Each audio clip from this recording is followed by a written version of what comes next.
तो स्टार्ट करेंगे आज के इस लेक्चर के लिए, ठीक है। चलिए जी स्टार्ट करते हैं। तो फोकस करना क्लास के ऊपर, आंसर देने की कोशिश करना और मेरी एक्सप्लेनेशन को सुनना। सिर्फ क्वेश्चन का मतलब नहीं है कि क्वेश्चन पढ़ा और आंसर लिया और चलो आगे चलो आगे चलो, नहीं, मेरी एक्सप्लेनेशन ध्यान से सुनना। क्योंकि आप लोगों को मैं बता दूं, शायद आप बहुत नए भी होंगे मेरे लिए, मतलब आप मेरे से कई बार हो सकता है कि पहली बार पढ़ रहे हो, लेकिन मैं आपको बता दूं कि मेरी एक्सप्लेनेशन से ही क्वेश्चन में पेपर आते हैं। तो मतलब पेपर में क्वेश्चन आते हैं, तो ध्यान से फोकस करके पढ़ लेना, ठीक है। सिर्फ आंसर ABC वाले ही चीजों पे मत फोकस करके चलना। तो क्वेश्चन देखिए जी क्या कहता है। When and where was the Ghadar Party founded. जो गदर पार्टी जो बनाई गई थी वो कहां पे बनाई गई थी। देखिए गदर पार्टी जो बनी थी अमेरिका में बनी थी 1913 में, 1913 में आपकी ये पार्टी बनी थी। गदर पार्टी का जो नाम था, इसका दूसरा नाम क्या था, Pacific Coast Hindustan Association, Hindustan Association इसका नाम था। ये पेपर में पूछा जा सकता है कि इसका दूसरा नाम क्या था। और ये गदर पार्टी किसने बनवाई थी, लाला हरदयाल जी ने, जो इस पार्टी के जनरल सेक्रेटरी भी थे। लाला हरदयाल जी के कारण ये बनी थी। और गदर पार्टी के जो प्रमुख थे यानी कि प्रेसिडेंट थे वो कौन थे आपके, that was Sohan Singh Bakhna, Sohan Singh Bakhna. This is important one, Sohan Singh Bakhna. Clear, ये याद रखना। Answer number 1 is the correct answer. तो ये बहुत सारे शहीद लोग हैं और ये पर्सन है कामागाटा, सॉरी ये पर्सन है गदर पार्टी के साथ लिंक करते हैं। गदर पार्टी का एक पेपर भी था, गदर पार्टी का एक पेपर भी था, उसका नाम भी क्या था, गदर।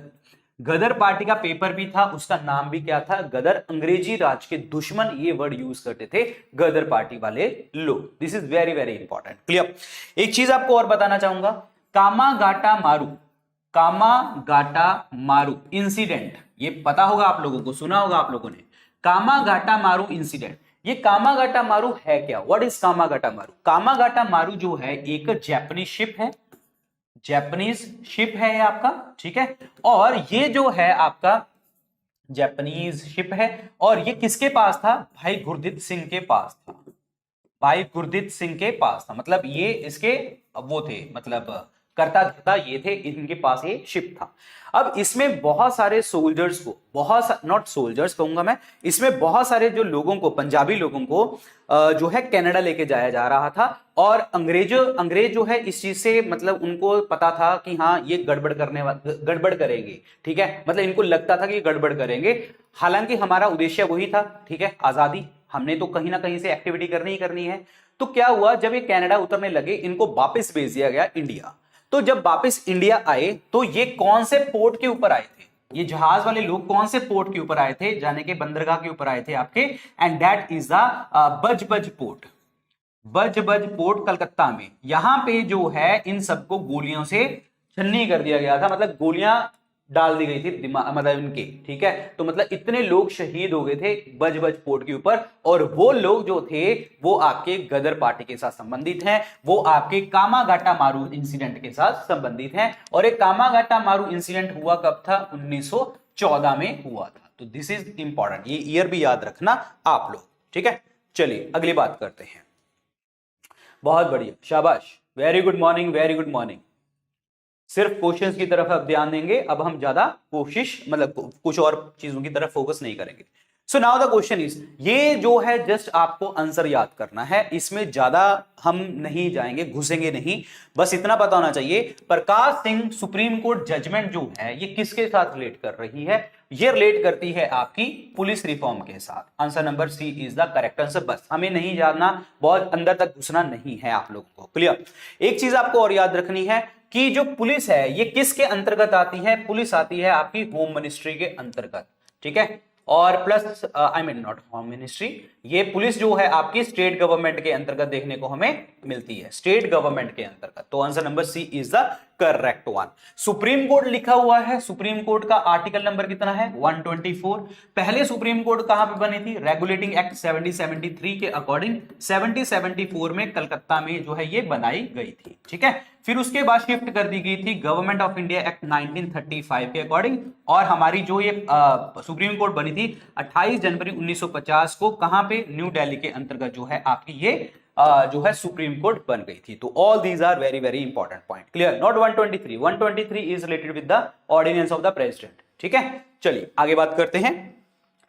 स्लम डॉग मिलियनेयर, ये जो मूवी थी, ठीक है, और ये किसने डायरेक्ट करी थी? किसने डायरेक्ट करी थी? इसका बस नाम याद करेंगे, that is Danny boil.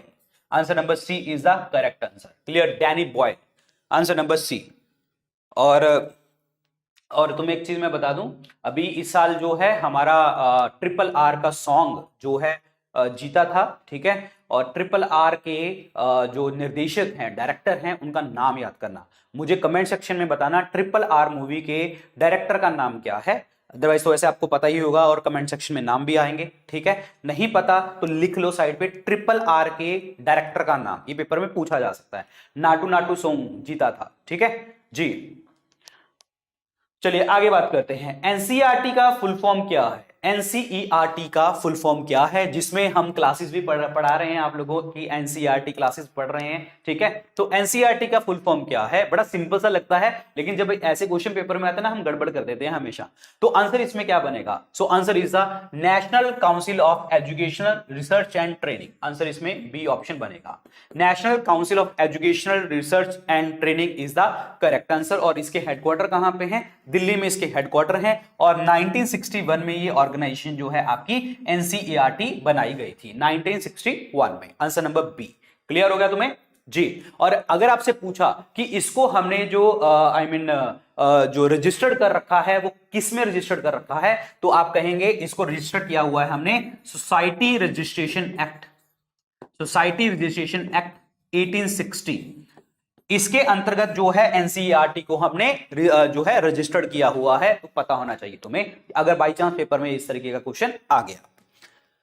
Clear? चलिए आगे बात करते हैं। गांधी जी का जो मूवमेंट था boycotting of the foreign goods, boycotting of the foreign goods aimed at, देखो सीधी सी बात है, दिमाग लगाओ। गांधी जी ने boycott of the foreign goods की जो बात करी थी वो कब करी थी? गांधी जी ने ये बात करी थी 1 अगस्त 1920 को, जब उन्होंने नॉन कॉपरेशन मूवमेंट लॉन्च किया था, असहयोग आंदोलन लॉन्च किया था। ठीक है, उन्होंने क्या बोला था? 1 साल में आजादी ले लेंगे, आपको मेरे साथ सहयोग देना है, लेकिन प्लस जो है इनके साथ सहयोग नहीं देना, मतलब अंग्रेजों के साथ। आपको करना क्या है? आपको स्कूल्स और स्कूल से जो है निकल जाओ, कॉलेज से निकल जाओ, ठीक है, सड़कों पे आ जाओ, एक साथ मेरे साथ कॉपरेट करो। और मेरे साथ अगर आप कॉपरेट करेंगे तो ऑब्वियसली बात है, तो देश को हम आजादी दे लेंगे। तो that means complete independence in 1 year, ये स्लोगन भी यहां पे बोला गया।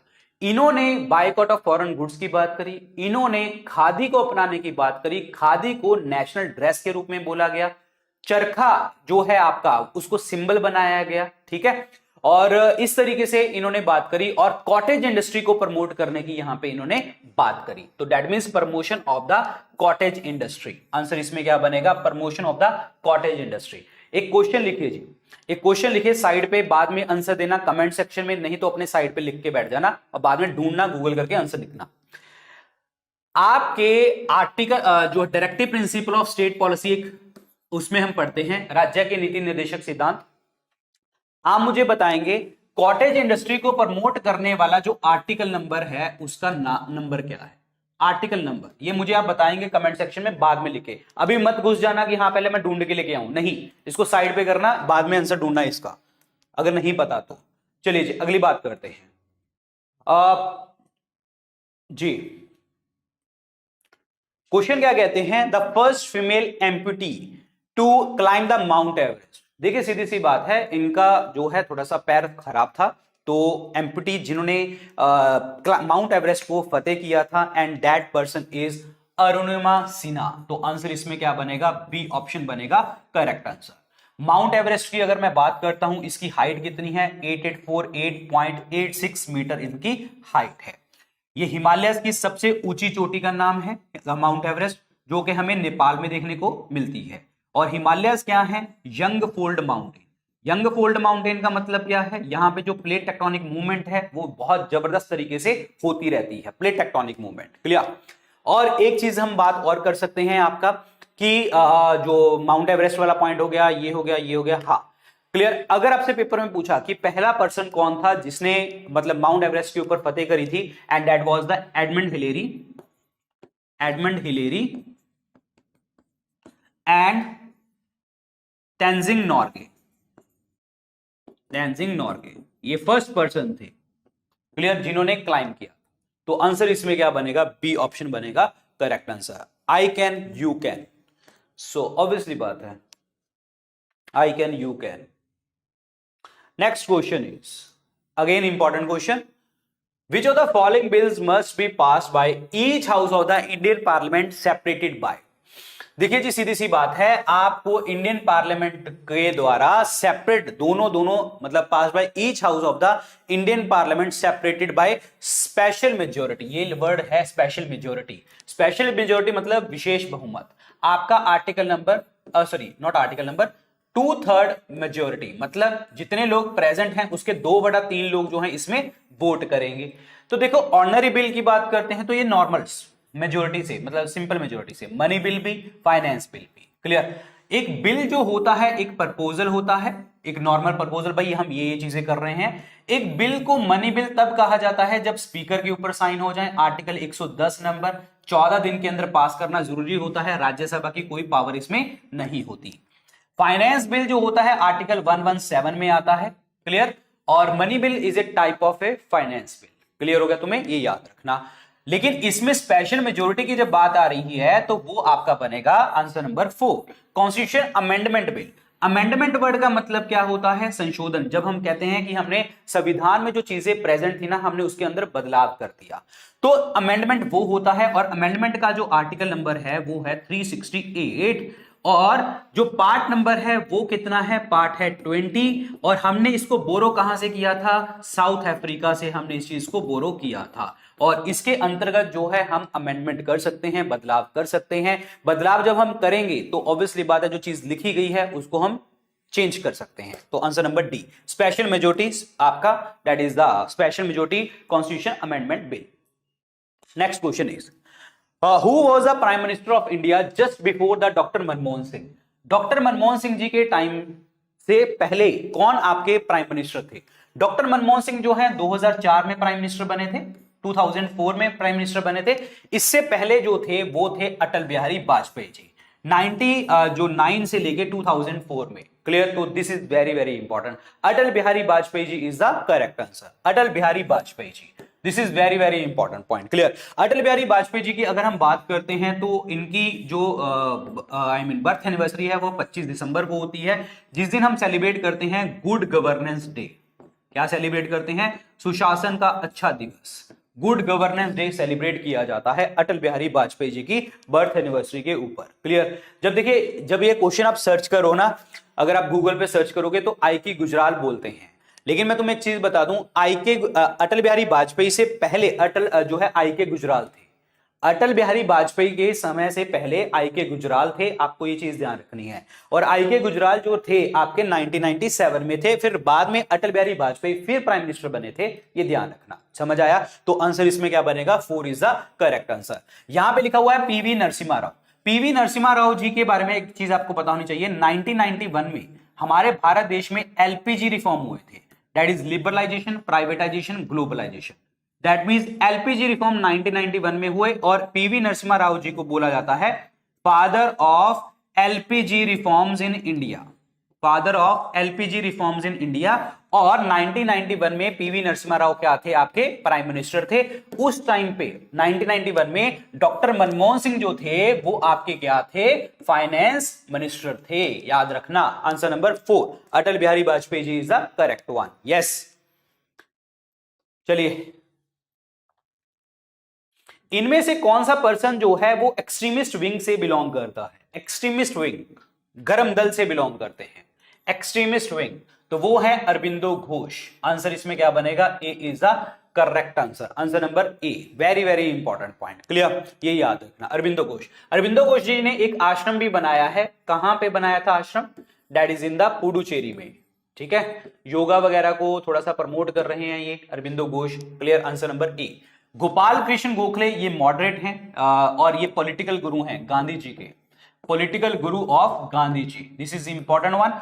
गोपाल कृष्ण गोखले जी का जो नाम है आपका, मतलब ये ऑर्गेनाइजेशन किससे बिलोंग करते हैं? Servants of Indian Society, servants of Indian Society organisation से बिलोंग करते हैं।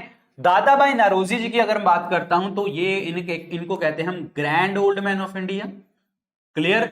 और इन्होंने हमें ड्रेन ऑफ वेल्थ के बारे में बताया था कि भाई हमारा पैसा लूट के लेके जा रहे हैं बाहर लोग। ठीक है। इन्होंने एक पुस्तक लिखी थी poverty and un British rule in India, और इसी पुस्तक में इन्होंने बताया था कि ड्रेन ऑफ वेल्थ के बारे में, और प्लस इन्होंने पहली बार नेशनल इनकम के बारे में भी बताया।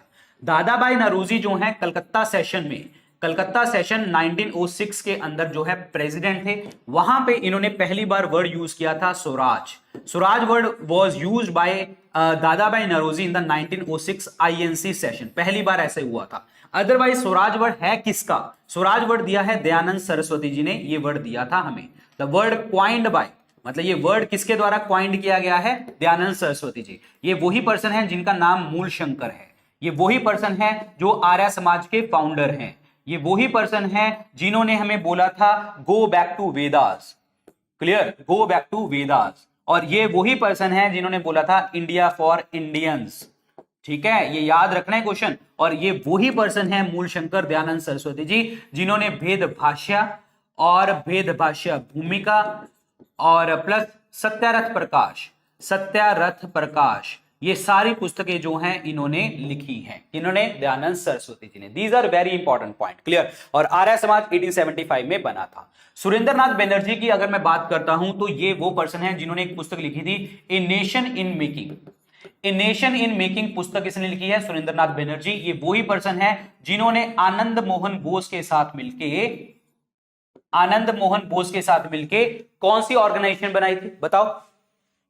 आनंद मोहन बोस के साथ मिलकर कौन सी ऑर्गेनाइजेशन बताई थी? यस, बताओ जी, बताओ ना। बिल्कुल यार, इंडियन नेशनल एसोसिएशन और इंडियन नेशनल कॉन्फ्रेंस, ये ऑर्गेनाइजेशन जो है इन्होंने बनाई थी सुरेंद्रनाथ बनर्जी एंड आनंद मोहन बोस के साथ मिलके। समझ आ गया तुम्हें? Yes, clear. अच्छा, दादा भाई नौरोजी के लिए एक और पॉइंट याद कर लो। 1892 में पहले इंडियन जो फिंसबरी से इलेक्ट हुए थे और लिबरल पार्टी से इलेक्ट हुए थे और ब्रिटिश हाउस ऑफ कॉमन में बैठने वाले व्यक्ति थे। एक दादा भाई नौरोजी के लिए एक और पॉइंट याद करो क्योंकि आते हैं क्वेश्चन। दादा भाई नौरोजी का एक पेपर है जिसका नाम है रस्त गुफ्तार। ये पेपर में बहुत बार आया क्वेश्चन, रस्त गुफ्तार इनका पेपर है। और दादा भाई नौरोजी की प्राइवेट सेक्रेटरी का नाम क्या है? प्राइवेट, ये क्वेश्चन आए हुए हैं तभी मैं इतना डिटेल में चला गया। प्राइवेट सेक्रेटरी का क्या नाम है? That is madam Bhikaji Cama. Madam Bhikaji Cama जो है ये इनको बोला जाता है mother of revolutionary in India. Mother of revolutionary in India बोला जाता है। इन्होंने 1907 में स्टटगर्ट जो है जर्मनी में इन्होंने तिरंगा वहां पे लहराया था जब वहां पे सेकंड इंटरनेशनल सोशलिस्ट कॉन्फ्रेंस हो रही थी। This is very very important point. Clear, ये याद रखना है सारे पॉइंट आप लोग। चलिए जी आगे बढ़ते हैं। तो भाई ये है Shri Aurobindo Ghosh. Next question is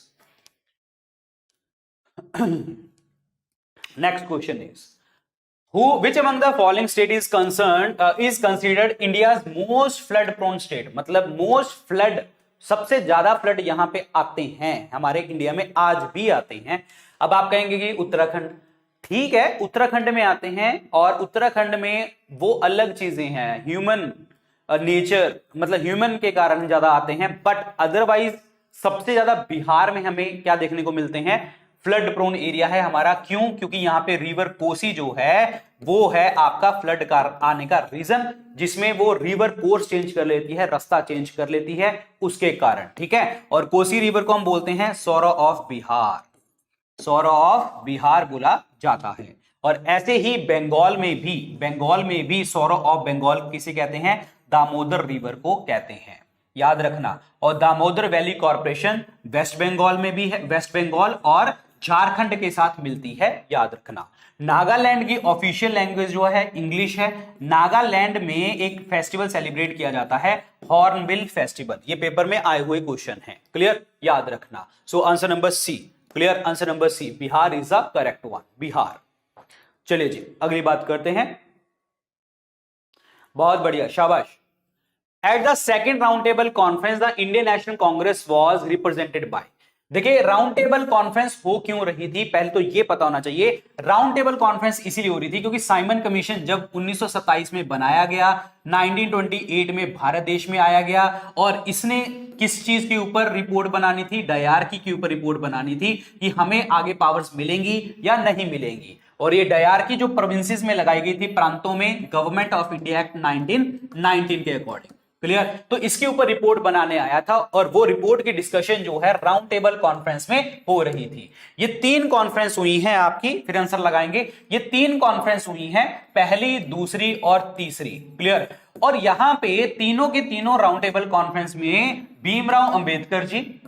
Bhimrao Ambedkar ji ने पार्टिसिपेट किया था, तेज बहादुर सप्रू ने पार्टिसिपेट किया था, लेकिन आईएनसी ने सेकंड वाली में पार्टिसिपेट किया था। और सेकंड वाली में भी किसने पार्टिसिपेट किया था? गांधी जी ने किया था। वो रीजन क्या था कि सेकंड मीटिंग से पहले एक पैक्ट हुआ था, गांधी इरविन पैक्ट, जिसे हम दिल्ली पैक्ट के नाम से भी जानते हैं, 1931 में, जिसमें गांधी जी ने बोला था आप हमारे पॉलिटिकल प्रिजनर्स को छोड़ दो, और प्लस जो है पॉलिटिकल प्रिजनर्स को छोड़ दो, और बदले में इरविन ने बोला था ठीक है हम छोड़ देंगे लेकिन आपको सेकंड राउंड टेबल कॉन्फ्रेंस में आना पड़ेगा। तो ये सारी बातें करी गई और सिविल डिसोबीडियंस मूवमेंट को खत्म करना पड़ेगा। तो सेकंड राउंड टेबल कॉन्फ्रेंस में पार्टिसिपेट कौन कर रहा था?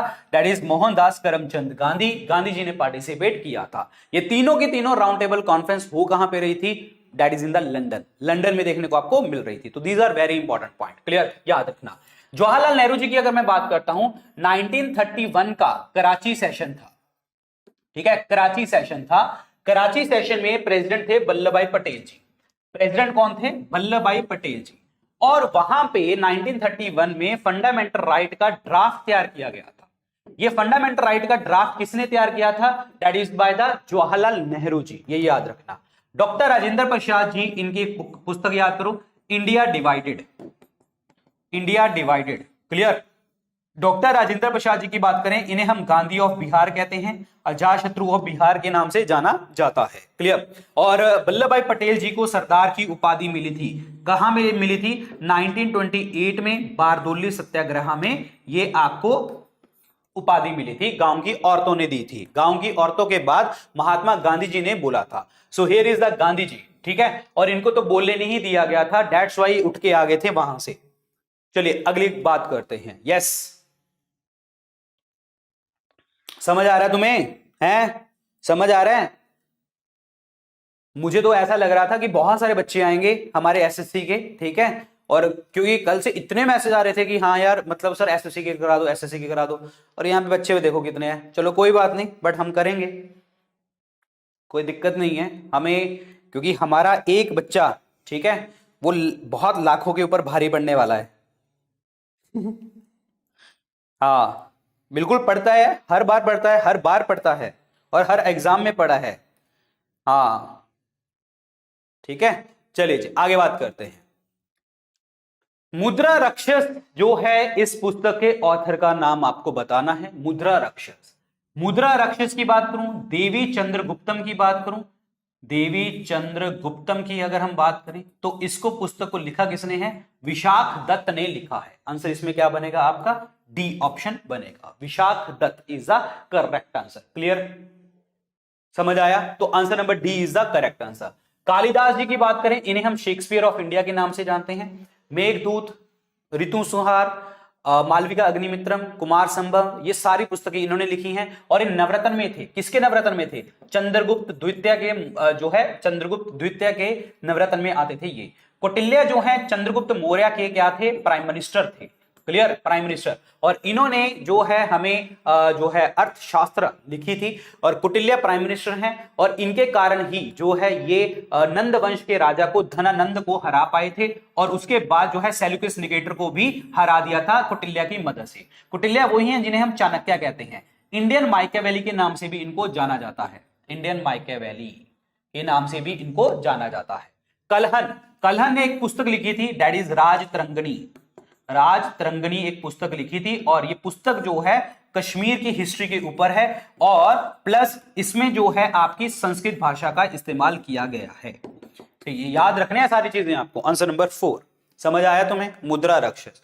और मैं तुम्हें बता दूं जो हमारी क्लास होने वाली है सैटरडे को, बेस्ट 500 एमसीक्यूज, जिसमें मैंने 500 क्वेश्चन लिए हैं आपके ल्यूसेंट से, ठीक है। बहुत धमाकेदार क्लास होने वाली है। मैंने कल क्वेश्चन सिर्फ बनाए हैं, सिर्फ क्वेश्चन बनाए हैं, पीपीटी बनने वाली है, बहुत काम है उसके ऊपर और मजा आ जाएगा आपको सैटरडे वाली क्लास को लेके। तो ठीक है, मिस मत करना सैटरडे वाली क्लास। इवेंट मैंने ऑलरेडी बना रखा है, डेली ये क्लासेस लेते रहो और वो क्लास भी 100% देखनी है, तभी आपको बहुत फायदा होने वाला है उस क्लास से, ठीक है। चलिए, 44th amendment in the constitution of India remove which one of the following rights from the category of the fundamental right. Fundamental right से जो चीज हमने हटा ली है 44 अमेंडमेंट के अकॉर्डिंग, वो कौन सी थी?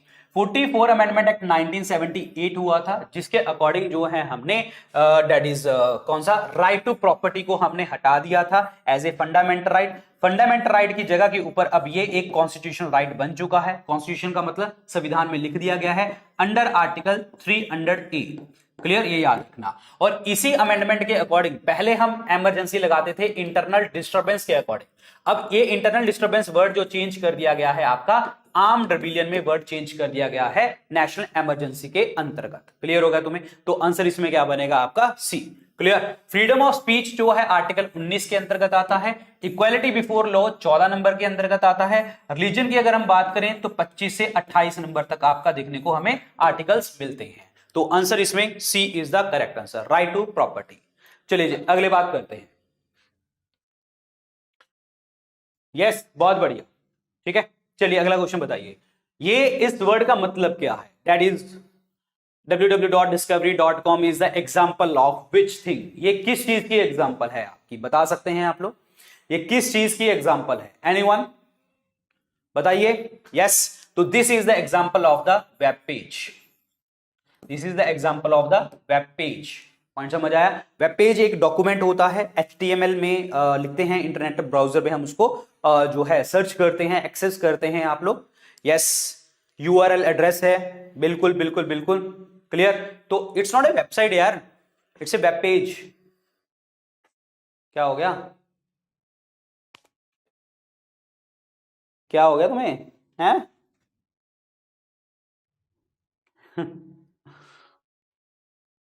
चलो आगे बढ़ते हैं। Vishnupad temple is situated in. Vishnupad temple जो है आपका वो कहां पे है? विष्णुपद टेम्पल आपका कहां पे है? And that is in the बोध गया। बोध गया बिहार में देखने को हमें मिलता है, बोध गया बिहार में। This is important. ये वही जगह है जहां पे गौतम बुद्ध जी को निर्वाण प्राप्ति हुई थी, इनलाइटनमेंट मिली थी। This is very very important point. Clear. और यहां पे एक बोधि ट्री भी था जिसके नीचे ये बैठे थे। बोधि ट्री मतलब पीपल ट्री था, और उस ट्री को काट किसने दिया था? That is Shashank. शशांक, शशांक गरुड़ वंश का राजा था बंगाल से, उसने उसको काट दिया था। So this is important one. Clear, ये याद रखना। Answer number 1 is the correct answer. Nalanda के अंदर यूनिवर्सिटी है, नालंदा यूनिवर्सिटी, कुमार गुप्त वन ने इसको बनवाया था। और प्लस वहां बिहार में ही है, धर्मपाल ने भी एक यूनिवर्सिटी वहां पे बनाई थी, धर्मपाल, जो कि आपकी थी विक्रमशिला यूनिवर्सिटी। इन दोनों यूनिवर्सिटी को, ये दोनों यूनिवर्सिटी जो है बुद्धिस्ट यूनिवर्सिटी से, इनको तोड़ फोड़ करके कौन गया था? That is Bakhtiyar Khilji. ये बख्तियार खिलजी कौन है? ये कमांडर इन चीफ था। किसका कमांडर इन चीफ था? कुतुबुद्दीन ऐबक का। पॉइंट समझ आया? ये याद रखने हैं सारी चीजें। आंसर नंबर ए। राजगीर से मेरे दिमाग में एक क्वेश्चन आया कि फर्स्ट बुद्धिस्ट काउंसिल जो हुई थी आपकी, वो राजगीर में हुई थी, अजातशत्रु ने करवाई थी। वहां पे जो है मतलब 2 पुस्तकें लिखी गई थी, विनय पिटक एंड सुत पिटक। सुत पिटक लिखी थी आपकी आनंद ने लिखी थी, और विनय पिटक जो लिखी थी and that is by the Upali. Clear, ये दोनों पाली भाषा में लिखी गई थी। और आंसर नंबर 1 गया इज द करेक्ट वन। चलिए अगले क्वेश्चन की बात करते हैं। यस, अगला क्वेश्चन देखिए। Ziradei is the birth place of doctor Rajendra Prasad, comes under which district of Bihar. ये कौन से बिहार के डिस्ट्रिक्ट में देखने को हमें मिलता है? And that is in the Siwan. Answer इसमें 4 इज द करेक्ट आंसर। तभी तो मैंने आपको बोला ना, डॉक्टर राजेंद्र प्रसाद जी को हम क्या कहते हैं? Gandhi of Bihar, Ajatashatru Bihar, India divided नाम की पुस्तक लिखी गई है। कॉन्स्टिट्यूशन असेंबली के परमानेंट प्रेसिडेंट ये बनाए गए थे 11 दिसंबर 1946 को। आजाद भारत के पहले प्रेसिडेंट ये रहे थे। आजाद भारत के लगातार 2 बार चुनने वाले प्रेसिडेंट भी ये रहे हैं। कौन रहे हैं? दैट इज आपके डॉक्टर राजेंद्र प्रसाद जी। नेशनल फ्लैग की कमेटी भी इनके पास थी। Answer number D is the correct answer. Clear? चलिए जी अगले क्वेश्चन की बात करते हैं। अगला क्वेश्चन बताइए, in case of disagreement on a bill in the 2 houses of the Parliament then क्या होगा?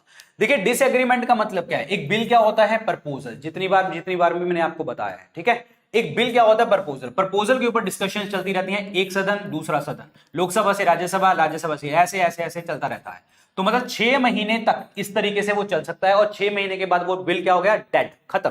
क्लियर? तो क्या होता है, राष्ट्रपति क्या करते हैं, प्रेसिडेंट की नजरों में अगर वो बिल इंपॉर्टेंट है तो वो ज्वाइंट सेशन बुलाता है, ज्वाइंट सिटिंग बुलाता है अंडर आर्टिकल 108, जिसमें लोकसभा और राज्यसभा आते हैं, सिंपल मेजोरिटी से वहां से बिल पास कर दिया वो जाता है, संयुक्त बैठक बुलाई जाती है। A joint sitting of the 2 houses of parliament is convened. Clear? Joint sitting को समन करने वाला, समन कौन करता है?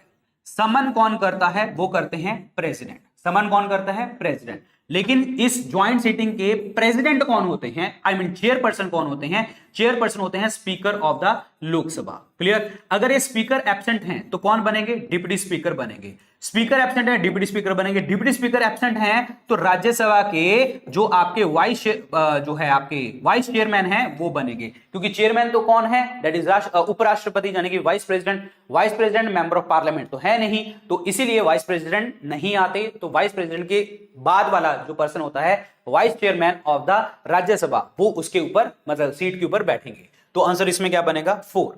क्लियर? चलिए आगे बात करते हैं। बहुत बढ़िया, शाबाश।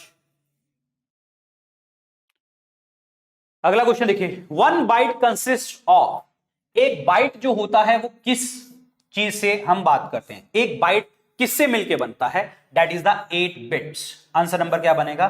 4 is the correct answer. Answer number 4 bit अगर मिलते हैं तो क्या बनता है? निबल। ये याद रखना, ये पॉइंट आते हैं। 4 बिट्स अगर मिलते हैं तो क्या बनता है? एक निबल बनता है, ये याद रखना। क्लियर? Answer number 4। यहां पे देख लीजिए 0 और 1 क्या होता है? बाइट होता है, बिट होता है। 8 बिट्स को 1 बाइट कहते हैं। 1024 बाइट्स को 1 किलोबाइट, 1024 किलोबाइट को 1 मेगाबाइट, 1024 मेगाबाइट को 1 गीगाबाइट, 1024 गीगाबाइट को टेराबाइट, 1024 टेराबाइट को 1 पेटाबाइट, 1024 पेटाबाइट को एक्सा, 1024 एक्सा को 1 जेटा एंड 1024 जेटा को जोटा। तो मतलब ये आपकी यार इस तरीके से पेपर में पूछी जा सकती हैं कि आगे आगे वाली सिचुएशन में लगाइए, मतलब छोटे से क्रम से बड़े क्रम में लगाइए। इस तरीके की चीजें भी पूछी जा सकती हैं। पॉइंट समझ आया? ये याद रखना। नेक्स्ट क्वेश्चन इज, जब हम मून के ऊपर होते हैं तो हमें इनमें से कौन सी चीज नहीं दिख सकती? जब हम मून के ऊपर होते हैं इनमें से हमें कौन सी चीज नहीं दिख सकती? मून जो है आपका नेचुरल सैटेलाइट है। किसका नेचुरल सैटेलाइट है? अर्थ का। ये याद रखने वाला पॉइंट है, ठीक है। और यहां पे कौन सा फिनोमिना देखने को नहीं मिलता? देखो मून के ऊपर एटमॉस्फेयर नहीं है। मून के अगर ऊपर एटमॉस्फेयर नहीं है तो मून के ऊपर आप बम फोड़ दो, ठीक है, तो भी हमें धरती पे नहीं सुनाई देगा। कुछ भी होता रहे मून के ऊपर हमें धरती के ऊपर नहीं पता लगेगा, क्योंकि एटमॉस्फेयर वहां पे नहीं है। कहां पे? मून पे। तो जब एटमॉस्फेयर नहीं है तो कौन सा फिनोमिना नहीं देखने को मिलेगा? Twinkling of the stars.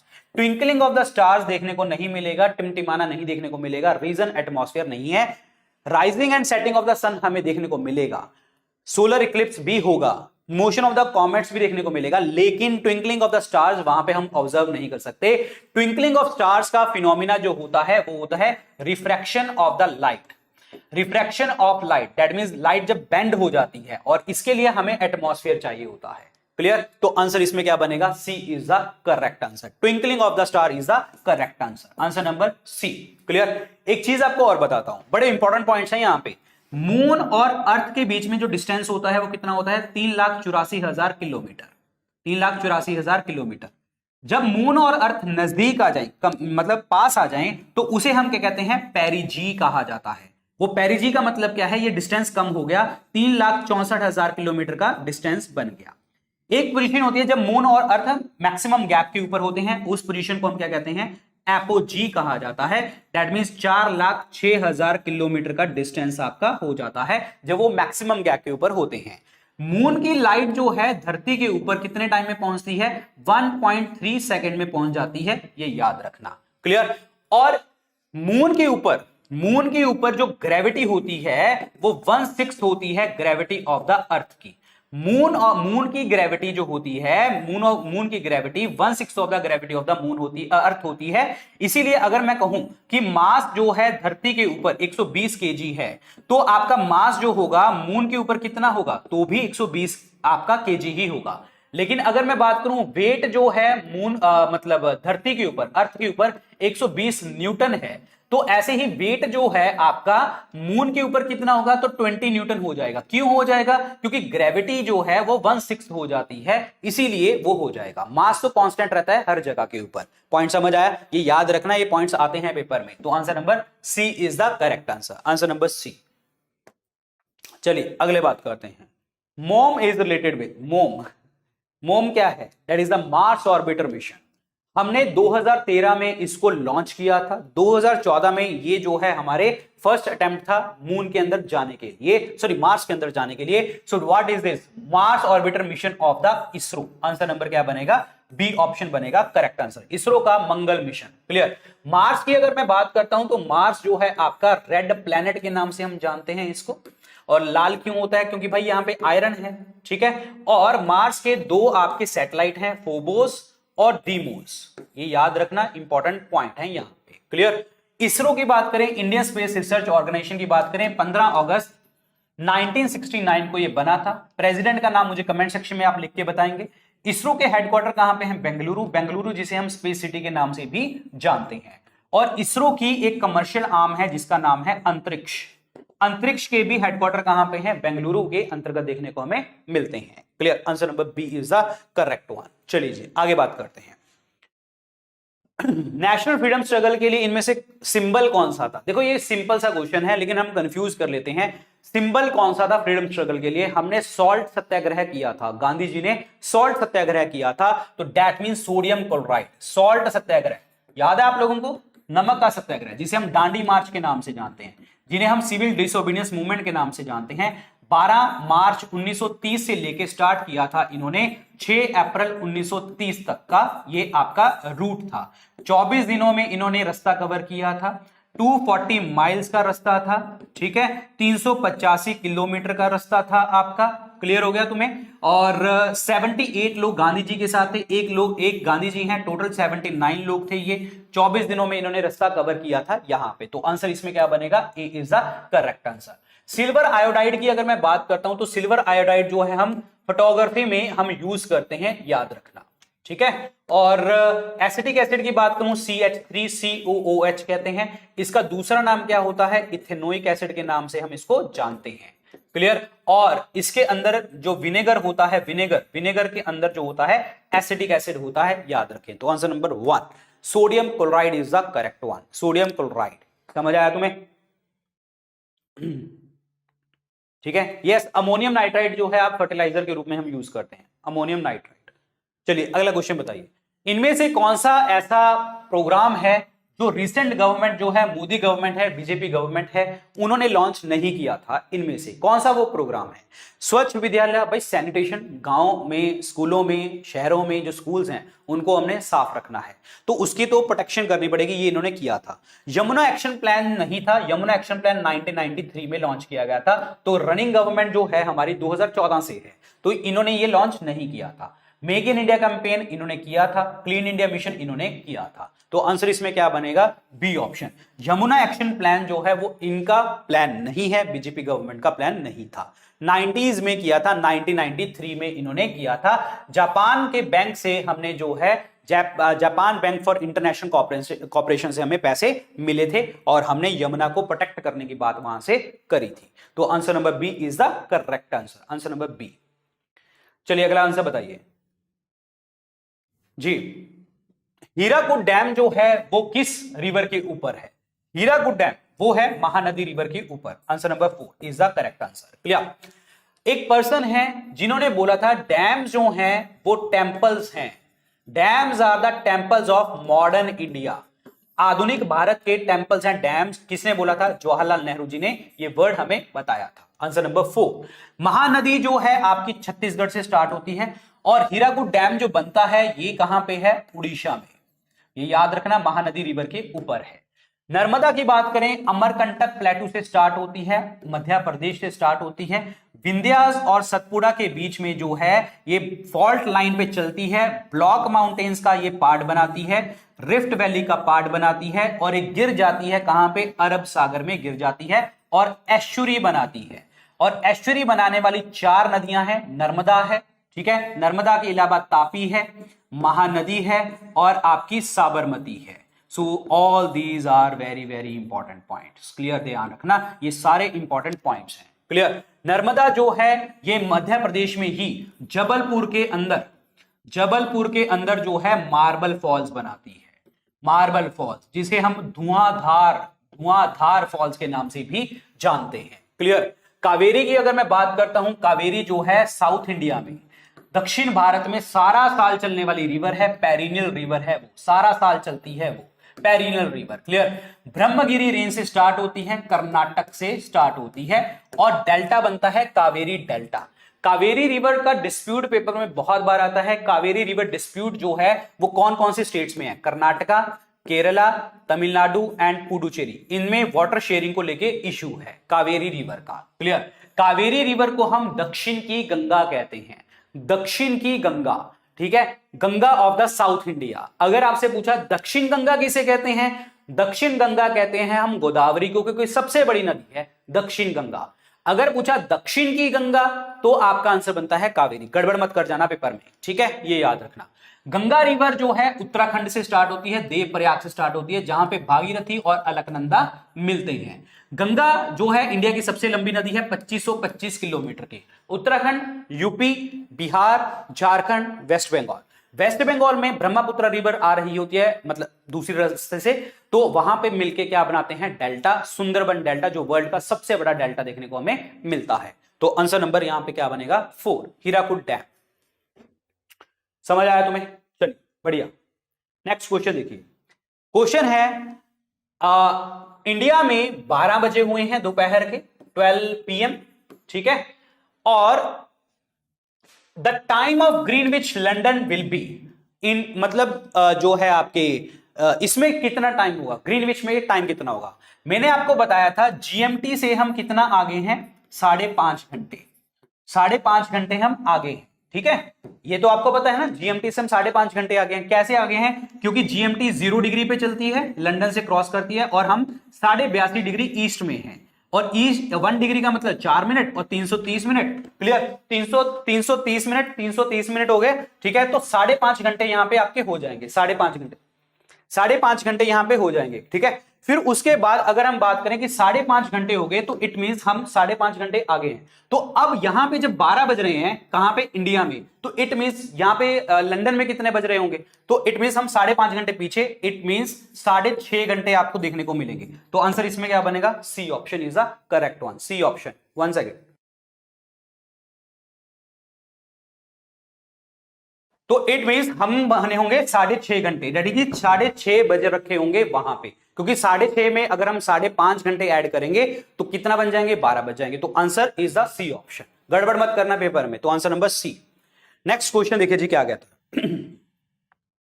Next question देखिए जी क्या कहता है।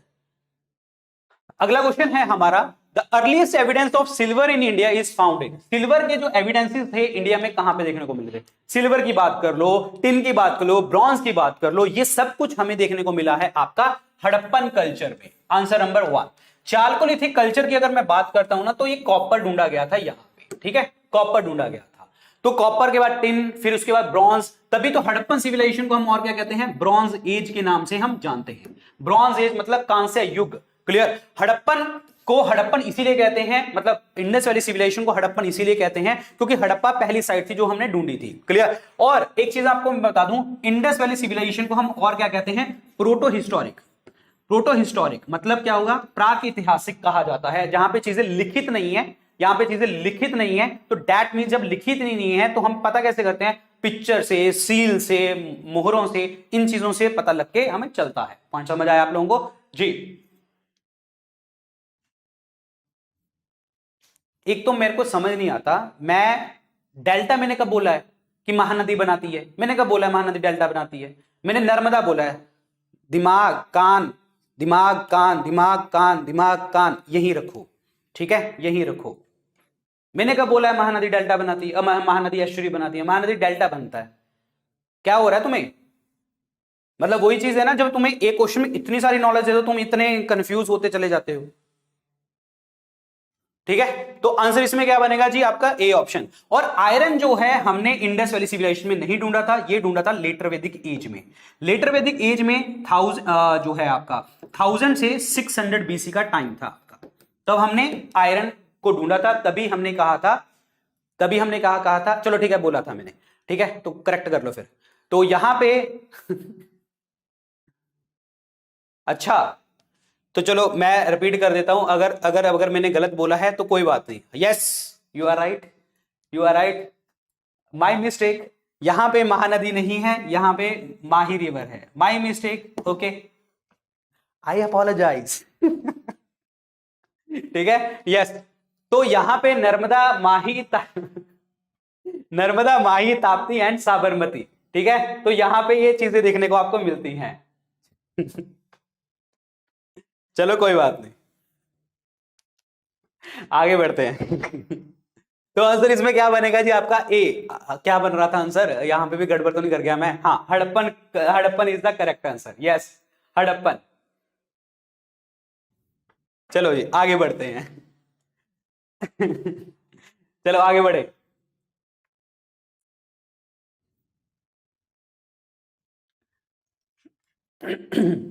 आगे बढ़िए जी, आगे बताइए आंसर क्या बनेगा? The code of conduct of the political parties during the elections is prescribed by. So देखिए, कोड ऑफ कंडक्ट का मतलब क्या होता है? कोड ऑफ कंडक्ट का मतलब यहां पे ये होता है कि आप लोग जो है इलेक्शन के, मतलब कोड ऑफ कंडक्ट जब लग रखा होगा तो आप कोई कैंपेन वगैरह या कुछ इस तरीके की चीजें आप नहीं कर सकते, मतलब अपना प्रचार वगैरह नहीं कर सकते। पॉइंट समझ आया आप लोगों को? तो इसमें वो प्रचार नहीं कर सकते, तो वो कौन जो है प्रिस्क्राइब करता है? That is the election commission. Election commission का मेन काम क्या होता है? एक तो कोड ऑफ कंडक्ट वगैरह, पॉलिटिकल पार्टीज को सिंबल देना, प्रॉपर तरीके से booth banana, free and fair elections करवाना, यही इनके काम होते हैं। तो आंसर नंबर सी। अब बात करते हैं इलेक्शन कमीशन की। आर्टिकल नंबर 324 में इसका वर्णन किया गया है। 6 साल इनका कार्यकाल है और 65 इनकी रिटायरमेंट एज है। तो अब आपको एक आर्टिकल 326 भी आपको पता होना चाहिए। 326 क्लियर? 326 क्या है? Right to vote. क्या है? राइट टू वोट, वोट देने का अधिकार। और ये हमारा क्या है? कॉन्स्टिट्यूशनल राइट है भाई, 326 में लिखा हुआ है। और ऑब्वियसली बात है, लीगल तो है ही है, but main is the constitutional right. Point समझ आया? तो आंसर इसमें क्या बनेगा? C is the correct answer, answer number C. चलिए अगला बात करते हैं, bird flu. Yes, bird flu जो होता है आपका, वो किस टाइप का फ्लू है? It's a virus, first of all virus है ये। और बर्ड फ्लू को हम एवियन फ्लू के नाम से भी जानते हैं, याद रखना, एवियन फ्लू। तो इसमें वो कौन सा, मतलब कौन सा वायरस है? तो that is H5N1। H5N1, H5N1 is the correct answer. Answer इसमें क्या बनेगा? सी ऑप्शन बनेगा correct answer. Yes, H5N1 clear. Virus की बात करता हूं, वायरस की स्टडी को हम वायरोलॉजी कहते हैं। और इवानोवस्की जो थे पहले पर्सन जिन्होंने वायरस को ढूंढा था, tobacco mosaic virus, tobacco plant को ढूंढा गया था। Ivanovsky is the father of virology, इन्होंने ही ये प्लांट को ढूंढा था। टोबैको बोर्ड ऑफ इंडिया के हेडक्वार्टर कहां पे हैं? गुंटूर, आंध्र प्रदेश में है, ठीक है। और अगर आपसे पेपर में पूछा टोबैको, नो टोबैको डे कब होता है? 31 of May. No tobacco day is on the 31 of May. और पक्षियों की टोबैको इंडिया में लेके कौन आया था? पोर्तुगीज लेके आए थे। किसके टाइम पे? जहांगीर के टाइम पे। लेकिन जहांगीर ने कंजम्पशन बैन किया हुआ था इस चीज का, वेरी इंपॉर्टेंट। और पक्षियों की बात करते हैं, बर्ड फ्लू की बात करते हैं, तो बर्ड्स की बात करेंगे। बर्ड्स की स्टडी को हम क्या कहते हैं? Ornithology, ornithology clear. और बर्डमैन ऑफ इंडिया किसे कहा जाता है? Birdman of India that is Salim Ali, Salim Ali bird man of India. और सलीम अली बर्ड सेंचुरी कहां पे है? गोवा में। एक और याद करो जो पेपर में आती है, रंगन थीतू। रंगन थीतू कहां पे है? कर्नाटका में। ये भी आती है पेपर में बहुत बार, ठीक है। और हाँ, पक्षियों की जो बोन्स होती हैं, हड्डियां, हड्डियां कैसे होती हैं? आप पकड़ के देखना तो ऐसे लगेगा कि कुछ है ही नहीं है, और बहुत ज्यादा ऐसे ऐसे फील होगा आप लोगों को, ठीक है। And that is the pneumatic bone, खाली होती है, खोखली, होलो बोन होती है, होलो। न्यूमेटिक बोन्स होती हैं वो होलो बोन होती हैं, खाली सी होती हैं वो अंदर से, ऐसे नहीं कि हमारे इंडिया जैसी, अब इंडिया कह रहा हूं हमारी जैसी मोटी मोटी सी, ऐसा नहीं होता, ठीक है। सो आंसर इसमें क्या बनेगा, C option, H5N1। Next point is, चलिए अगला क्वेश्चन देखिए, द पार्लियामेंट और a state legislature can declare a seat vacant if a member absent himself without permission from the session for.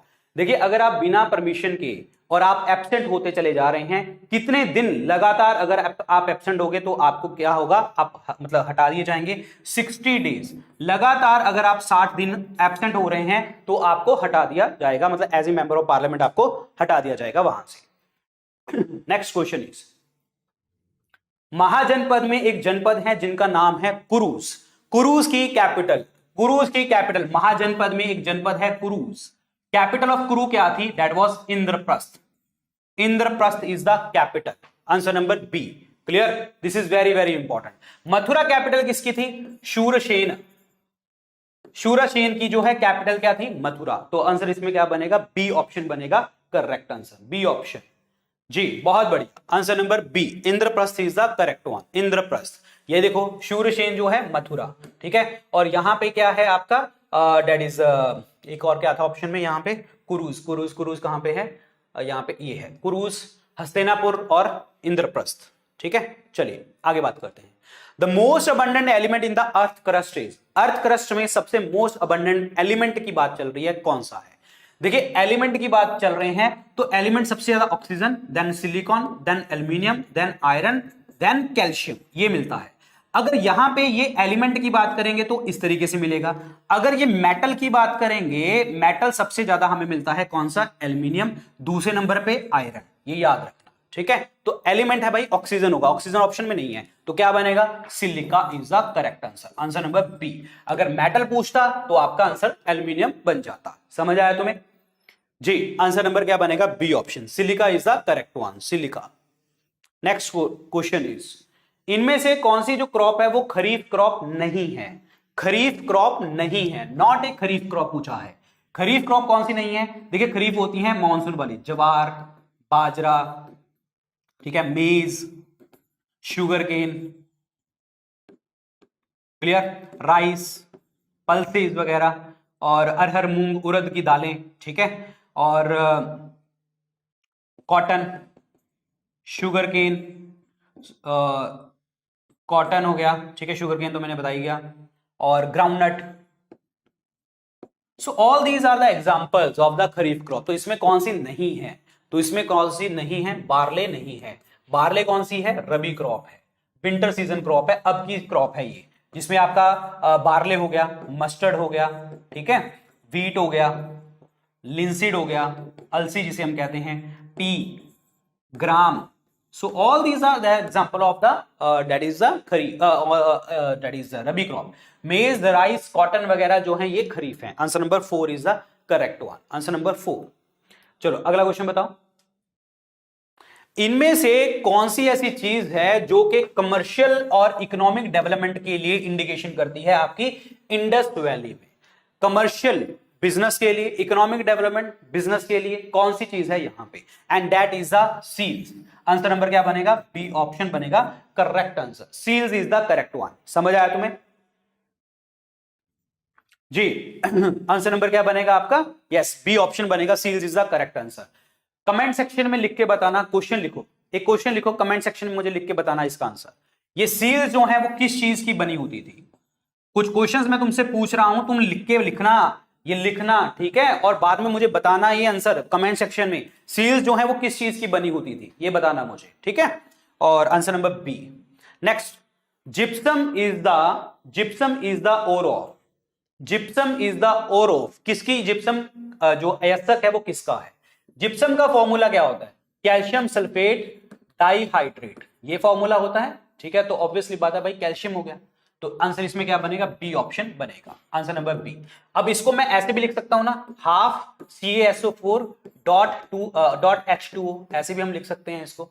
Gypsum को हम cement में डालते हैं, सीमेंट में डाला जाता है जिप्सम को, वाई, क्यों, क्योंकि जो सेटिंग रिएक्शन है ना आपकी, जो रिएक्शन हो रही है, सेटिंग रिएक्शन है, उसको धीरे करने के लिए, सेटिंग टाइम यानी कि वो चीज जम जाए, सेटिंग टाइम को बढ़ाने के लिए कि भाई वो देर से जमे, ये ध्यान रखना इंपॉर्टेंट है। क्लियर। आयरन की बात करते हैं, मैग्नेटाइट सबसे आपकी अच्छे वाली ओर है, लेमेनाइट है, साइड्राइट है, हेमेटाइट है और आयरन पायराइट है। आयरन पायराइट इज FeS2, जिसे हम और क्या कहते हैं, फूल्स गोल्ड के नाम से हम जानते हैं। तो this is important one. Sodium is the sodium और पोटाशियम जो होते हैं ये हमारी बॉडी में एसिड बेस बैलेंस को मेंटेन करते हैं, मसल कॉन्ट्रैक्शन में मदद करते हैं, ये सब चीजें ये करते हैं। मैग्नीशियम का जो है Epsom salt very important question, ये जो है MgSO4.7H2O होता है आपका मैग्नीशियम सल्फेट, और क्लोरोफिल के सेंटर में भी मैग्नीशियम होता है, ये याद रखना। Answer number B calcium. और कैल्शियम कंटेनिंग विटामिन कौन सा होता है, विटामिन डी, जिसको हम और क्या कहते हैं, कैल्सीफिरोल के नाम से हम जानते हैं। Calcium containing vitamin, sunshine vitamin. और कैल्शियम की कमी से बच्चों में रिकेट्स हो जाएगा और बड़ों में ऑस्टियोमलेशिया हो जाएगा। समझ आया तुम्हें, सुन पा रहे हो समझ पा रहे हो? एक सेकेंड ना,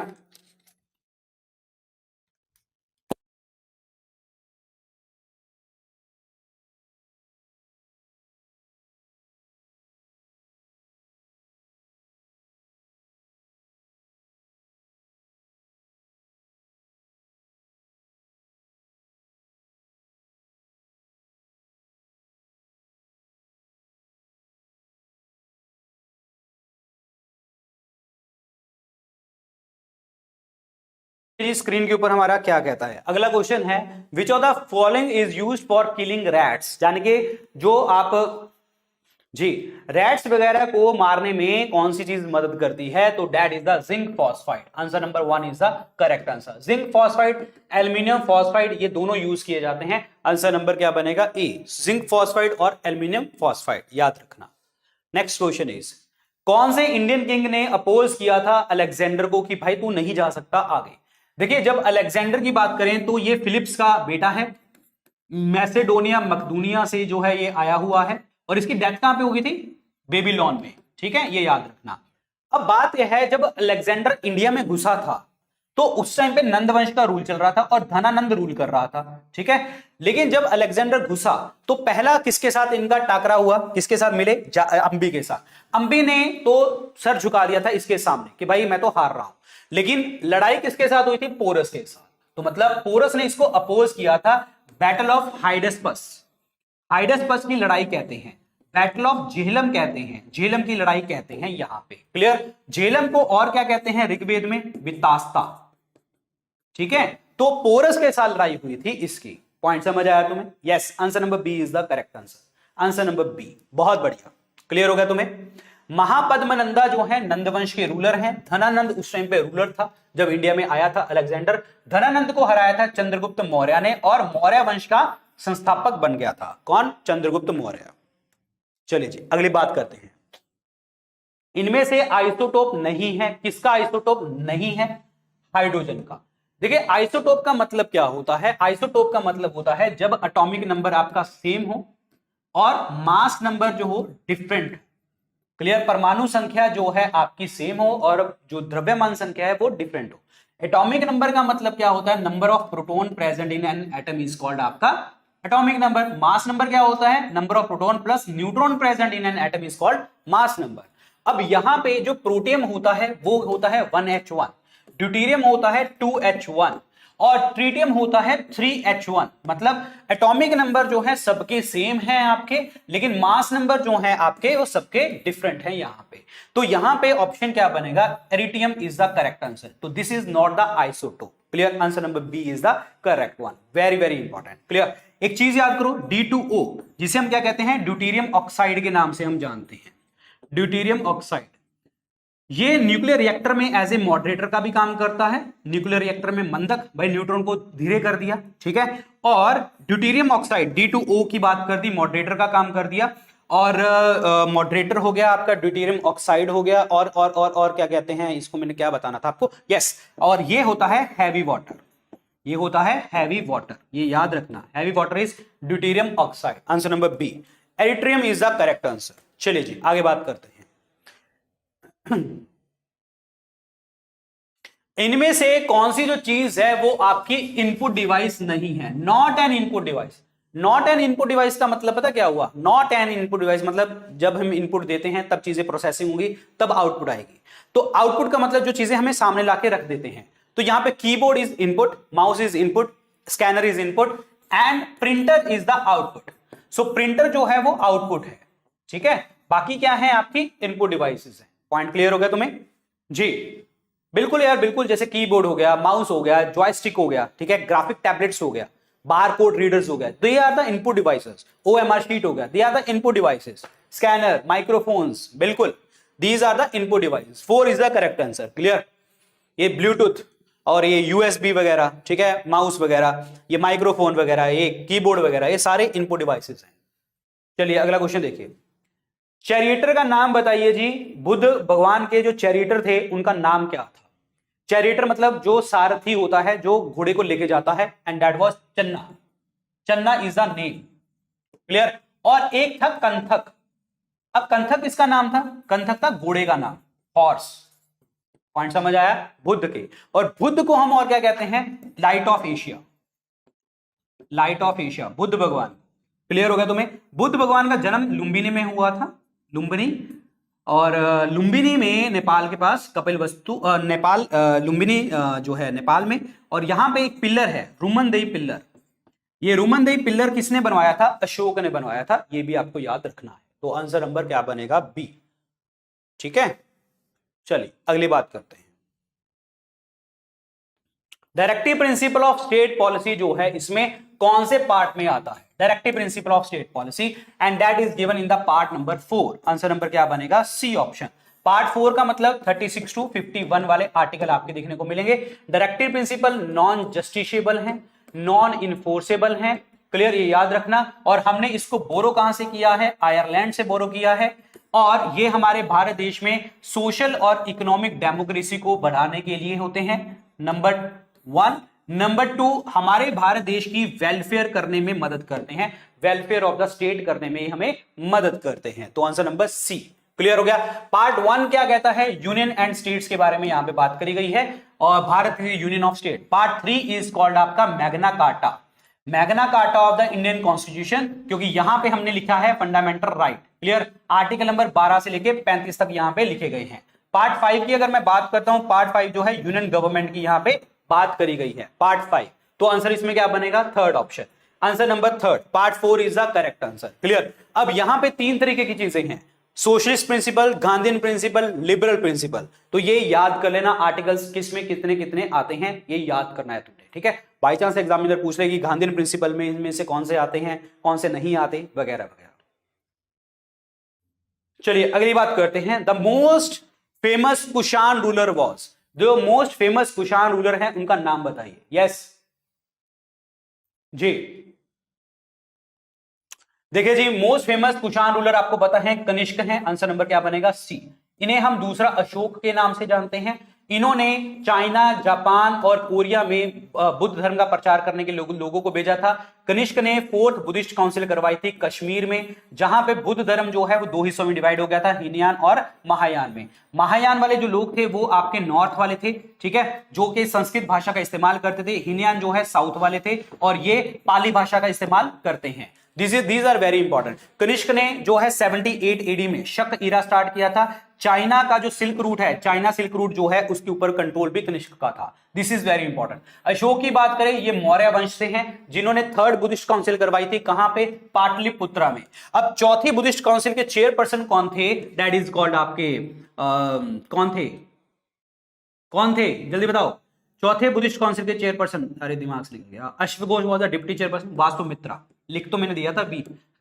वास्तुमित्रा इज द चेयरपर्सन एंड अश्वघोष is the deputy chairperson. Clear? लेकिन अशोक ने मौर्य वंश से बिलोंग करते हैं। पाटलिपुत्रा में 3rd बुद्धिस्ट काउंसिल करवाई थी इन्होंने, जहां पे लिखी गई थी आपकी पुस्तक अभिधाम पिटक। अभिधाम पिटक।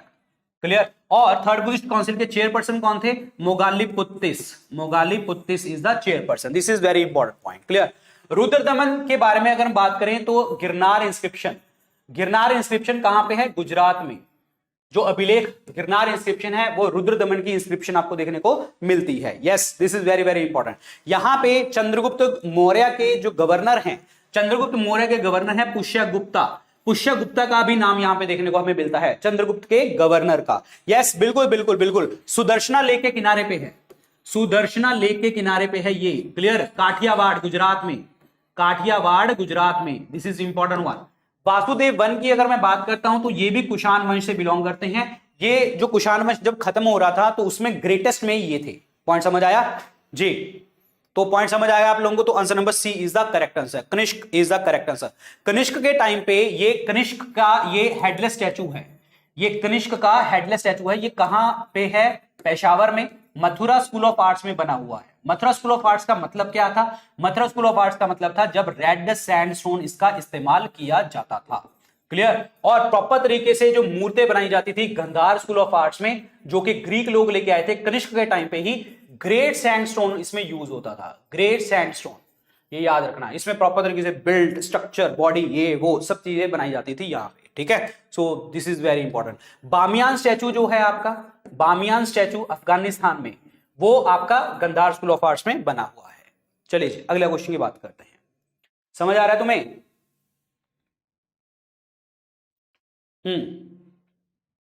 नेक्स्ट क्वेश्चन बताइए। शाबाश।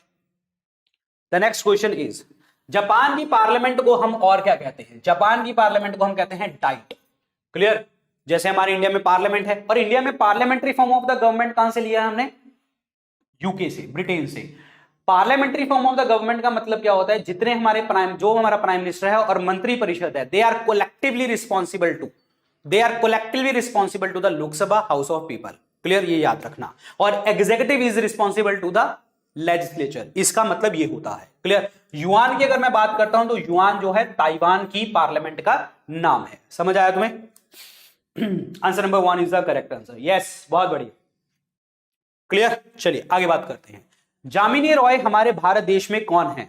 जामिनी रॉय, बिल्कुल सही। जामिनी रॉय जो है भारत देश में बहुत बड़ी ग्रेटेस्ट पेंटर में है। आंसर नंबर क्या बनेगा? 4 इज द करेक्ट आंसर। अच्छा, एक चीज मेरे दिमाग में आ गई। भारत माता की जो पेंटिंग थी आपकी सबसे पहले वाली, भारत माता की पेंटिंग किसने बनाई थी? अबेंद्रनाथ टैगोर जी ने बनाई थी। Bharat Mata painting Abanindranath Tagore. Answer number 4 is the correct answer. Jamini Roy. Next बताइए। पानीपत का पहला युद्ध हुआ था आपका, ठीक है? पानीपत का पहला युद्ध हुआ था, किसमें हुआ था? पानीपत के 3 युद्ध हुए हैं, 1526, 1556, 1761। ठीक है? 1526 बाबर और इब्राहिम लोदी के बीच में, इसमें बाबर जीता था। 1556 बैरम खान जो अकबर की साइड से लड़ रहे हैं, और हेमू विक्रमादित्य लड़ रहा था, बैरम खान जीता था। 1761 अहमद शाह अब्दाली और मराठास के बीच में, मराठाओं की साइड से कौन लड़ रहा था? सदाशिव राव भाऊ लड़ रहे थे। ठीक है? और इसमें अहमद शाह अब्दाली जीता था। क्लियर हो गया तुम्हें? तो इसमें लड़ाई देखो जी कहां पे हुई है। So that is the Babur and the Ibrahim Lodi. Answer number B is the correct answer. Clear? Babur ने अपना बाबरनामा लिखा था टर्किश लैंग्वेज में। ठीक है? तुजुके बाबुरी, टर्किश लैंग्वेज में बाबर ने लिखा था। और बाबर को दफनाया गया था कहां पे? काबुल में। पहले आगरा में, आरामबाग में, फिर इनकी बॉडी निकाल के काबुल में लेके चले गए थे। और that's it. Answer number B is the correct answer. Answer number B. Clear? So guys, ये थे क्वेश्चन हमारे लेक्चर में। आई होप मजा आया होगा आपको। और भी आएगा। डेली हम 9 बजे मिलेंगे। आज हमने क्लास लेट करी थी, डेली 9 बजे। सैटरडे क्लास है एक हमारी ल्यूसेंट 500 एमसीक्यूज, उस क्लास को मिस मत करना किसी भी हालत में। ठीक है? अपने दोस्तों को भी बता देना उस क्लास के बारे में। सैटरडे को हम डिस्कस करने वाले हैं शाम को 6 बजे के आसपास। इवेंट बना हुआ है, उसको कर लेना। ठीक है? बाकी आप टेलीग्राम चैनल के साथ यहां पे जुड़ जाएं। सारे लेक्चर्स पीडीएफ वगैरह मैं यहां पे आप लोगों के साथ शेयर करता हूं, और आपको यहीं पे लेक्चर सारे मिलेंगे। सारी इंपॉर्टेंट चीजें आपको यहीं पे मिलेंगी, और इनके सारे लिंक जो हैं डिस्क्रिप्शन और कमेंट सेक्शन में आपको गिव